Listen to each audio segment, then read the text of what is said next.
ho trovato queste penne.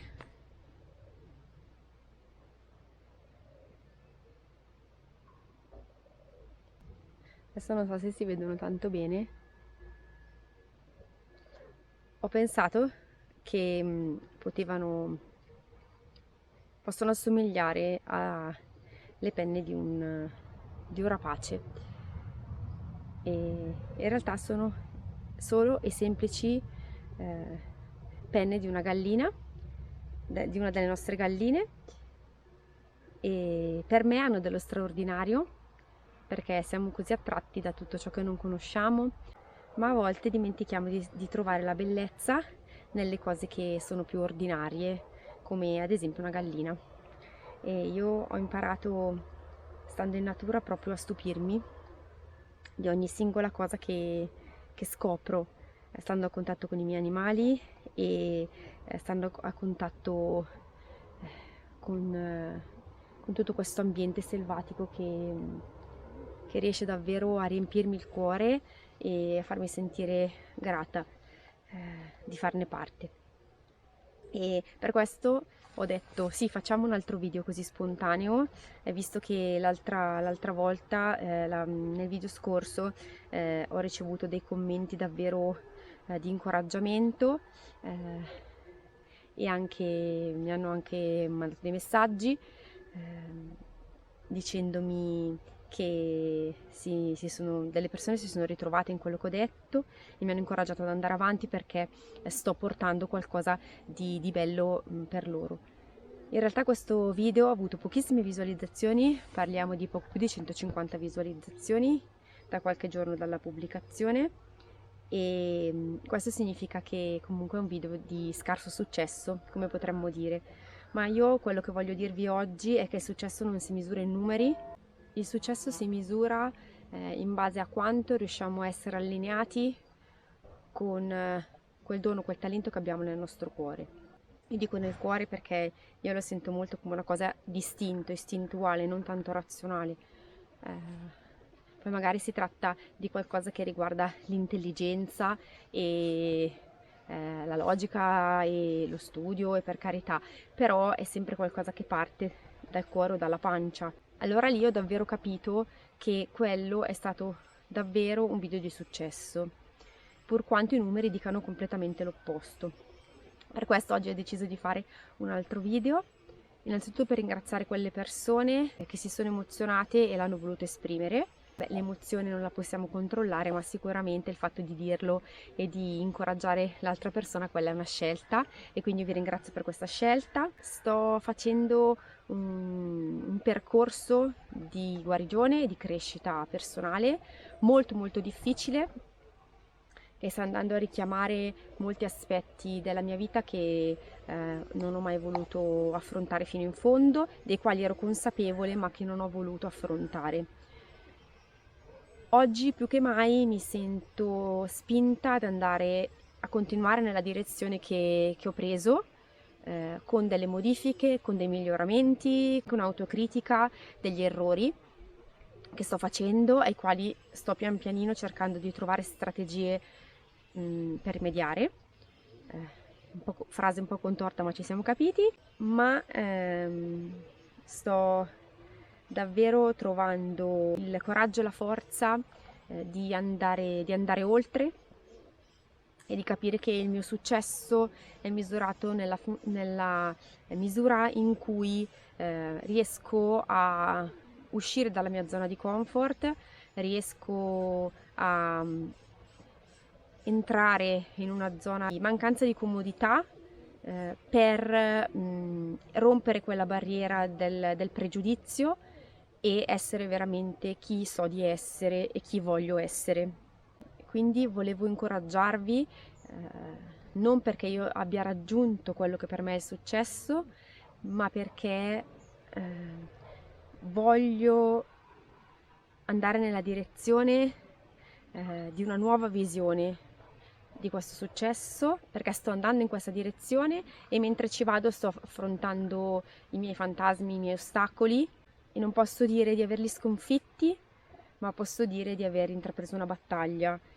e di essere più che mai sicura di dove voglio arrivare, ma non di dove voglio arrivare non solo in termini materiali, ma soprattutto in termini interiori, in termini di convinzione, in termini di capacità di esprimere in maniera anche molto diretta e molto chiara quello in cui credo. Sono guarita? No. Ho risolto tutti i miei problemi? No. E però nonostante questo voglio imparare anche ad abbattere quella che è la cosiddetta sindrome dell'impostore, che per carità esiste davvero in psicologia ed è una cosa comunque che non bisogna autodiagnosticarsi, ma parlo di questa cosa per intenderci, per cercare, diciamo, di utilizzare dei termini che magari possono essere comprensibili. Quello che voglio dire è che voglio superare la mia paura e convinzione di non essere all'altezza, e convinzione soprattutto del fatto che ci siano persone molto più brave, molto più avanti, molto più profonde, molto più spirituali intorno a me, e che a causa di questo io non possa portare quello che porto perché ci sono già queste persone che lo fanno e io sarei un di più, o significherebbe un po' pretendere di scavalcare la loro intelligenza, la loro bravura, la loro profondità, la loro conoscenza, eccetera, eccetera, eccetera. In realtà siamo individui diversi e siccome il mio obiettivo è quello di portare agli altri, io posso arrivare a persone, a certe persone, altri possono arrivare ad altre persone, ed è giusto che io possa fare il mio per come mi sento di farlo. Vi parlo di me perché voglio incoraggiare voi, voglio incoraggiare te a avere coraggio e affrontare la paura di non essere compresi, la paura di non essere all'altezza, la paura di essere un di più, perché magari quel di più può proprio arrivare a quella persona che fino a quel momento non aveva ricevuto il conforto, l'aiuto, non aveva ricevuto le parole di cui aveva bisogno. Non aveva ricevuto il supporto, che sia materiale, che sia interiore, che qualcun altro aveva ricevuto.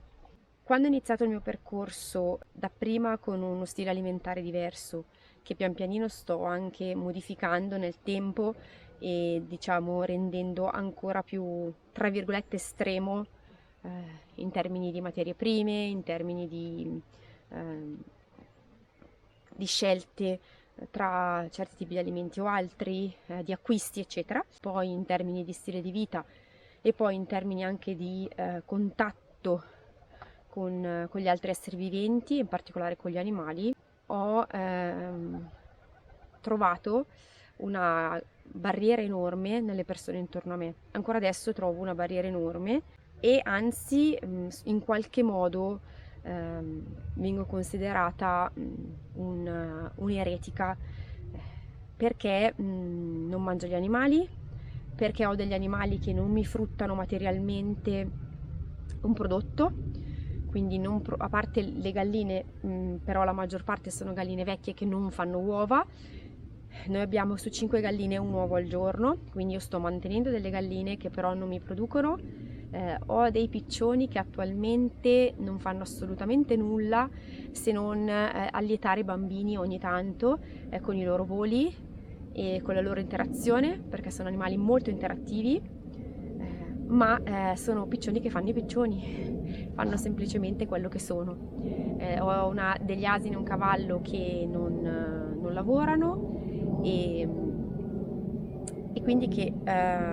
fondamentalmente sono più un debito che una resa. In realtà questi animali mi stanno portando ad una profonda convinzione della loro utilità a livello umano, a livello dell'anima, dell'emozionalità, della compagnia che mi fanno, e io sono convinta al 100% che quello che provo io stando a contatto con loro è la stessa cosa che può provare chiunque si avvicini a questo luogo con la mente aperta e il cuore aperto, e che in questo posto si possa davvero trovare in questi animali nella natura in generale qualcosa di straordinario che può portare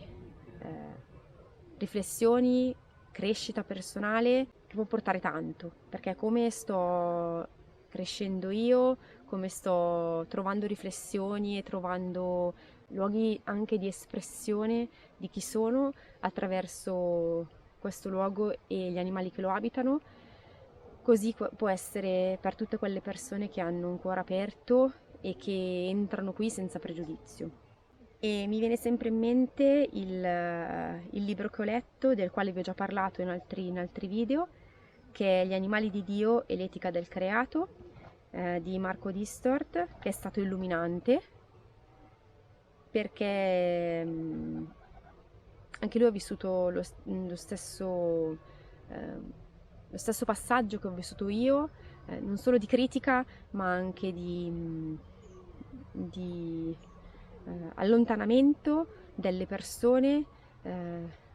da un pensiero che per lui è quello alimentare, ma se leggete il libro va molto oltre ed è molto più profondo rispetto solo al fatto di non mangiare la carne, anzi lui addirittura è vegano. E dico addirittura perché parliamo di un ambito cristiano, in questo caso non cattolico, dove il concetto di mangiare vegetale è un concetto molto tabù e considerato davvero frutto di influenze non cristiane, per certi versi eretiche. Quando ho letto il suo libro mi sono resa conto della forza e della capacità che si può avere di continuare a mantenere la propria solidità e la propria forza e anche la propria credibilità, nonostante si prendano delle decisioni che sono controcorrente, che vengono considerate sbagliate e che spesso vanno poi a influire sul giudizio su tutta la tua persona e non soltanto su questo piccolo aspetto, perché a volte si pensa che quando una persona fa un errore, quello che per gli altri è un errore, allora è una persona che viene coinvolta come persona a 360 gradi in modo negativo. Ci saranno dei momenti in cui appunto ho intenzione di raccontarvi meglio, approfondire meglio questi argomenti, perché credo davvero che sia arrivato il momento per ognuno di noi di essere quello che dobbiamo essere e di farlo con la convinzione che l'unica cosa che ci renderà felici e potrà fare del bene agli altri è portare avanti quello che sentiamo dentro di noi, quel grido profondo dentro di noi che ci spinge ad andare in una certa direzione. Io sto lottando di continuo per raggiungere i miei obiettivi, pur quanto ci siano delle difficoltà. Io spero che adesso sia arrivato il momento anche di poter alzare la testa e poter avere quel riscontro materiale che mi possa aiutare a portare avanti i miei obiettivi più profondi, e ci credo davvero. Per questo vi invito, se lo desiderate, a prendere appuntamento. Vi lascio l'indirizzo email in descrizione, dove potete scriverci e per avere una consulenza con me. Come sapete sono counselor, quindi svolgo consulenze sia in presenza che online. Vi posso accompagnare anche nella comprensione dell'alta sensibilità e anche come genitori nell'accompagnare un bambino o una bambina altamente sensibile nel suo percorso di crescita, e per comprenderlo meglio. Prendere un appuntamento significa prendersi un tempo di ascolto, dove senza giudizio avrai la possibilità di esprimere come ti senti, di raccontare la tua storia se ne hai voglia. Svolgo anche consulenze per adolescenti e consulenze anche per i genitori di adolescenti che si trovano in una situazione di difficoltà, nell'ottica di prevenire il disagio giovanile o comunque di aiutare i ragazzi e le ragazze a trovare il loro talento, a trovare le loro risorse per affrontare un periodo di vita molto molto difficile come quello dell'adolescenza. Ovviamente le visite al ranch sono aperte, e anche le diverse attività che noi svolgiamo e che pubblicizziamo sui nostri canali social, quindi vi lascio anche il link ad Instagram in modo tale che possiate seguirci anche su Instagram. E io vi ringrazio tanto per essere stati con noi, Se desiderate una consulenza, come vi ho detto, vi lascio l'indirizzo email in modo tale che possiate scrivermi e io sarò molto contenta di ascoltarvi e, e di prendermi del tempo da dedicare a chi ha voglia, ha desiderio, ha bisogno di un luogo eh, di, di incontro. Un'altra cosa, me ne stavo dimenticando, voglio organizzare un cerchio di donne, proprio un momento, pensavo a 2 volte al mese, un momento online di condivisione tra donne. E se siete interessati, scrivetemi sempre all'indirizzo email perché cercheremo di trovare delle giorni e orari che vadano incontro alle esigenze delle donne che vogliono partecipare. Ci tengo tanto e desidero davvero riuscire a creare questo momento di condivisione e di incontro per il benessere emozionale delle donne, perché so che c'è tanto bisogno tra donne di trovare un momento di collaborazione, un momento di scambio e non un momento di competizione che purtroppo spesso ci viene portato dalla società di oggi. Quindi di nuovo vi abbraccio, vi ringrazio e per me è davvero, davvero bello sapere che ci siete e sapere che riesco a incontrarvi in quello che dico, nel vostro sentire.